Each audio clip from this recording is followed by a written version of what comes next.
electrical engineering student. At the same time po, nag-IT po ako. Proud po ako na pinalaki po ako ng isang single mom. So ang mama ko po, nakita ko po kung gaano siya kasipag. And at a young age, 8 years old pa lang po ako, gusto ko na po agad makatulong kasi ayoko po yung feeling na wala akong magawa. Dance sport ako, nag-try ako ng madaming opportunity. Academically, yes po, pinalaki po tayo na mag-aral na mabuti para makahanap ng magandang trabaho. Kaya yes, academically po, nag-aaral po tayo ng mabuti, with honor po tayo.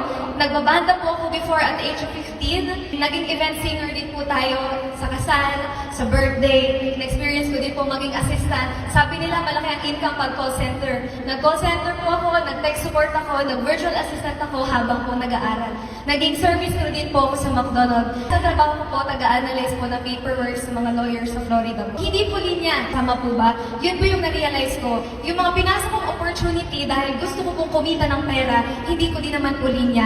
Same with I Am Worldwide, hindi ko din naman po to linya. Mahihain po ako, ayoko po mausap ng tao, ayoko po ng ganito. Kinakabahan po ako talaga. Wala po akong connection. Wala po akong kakilala, wala akong resources. Pero napunta po ako dito sa I Am Worldwide. Kaya naisip ko, kung yung mga yun sa mga dati ko pong work na po, promote din naman po ako kahit na habang nag-aaral. Kahit na scholar po ako, so ibig sabihin nandito ako hindi dahil wala po akong choice.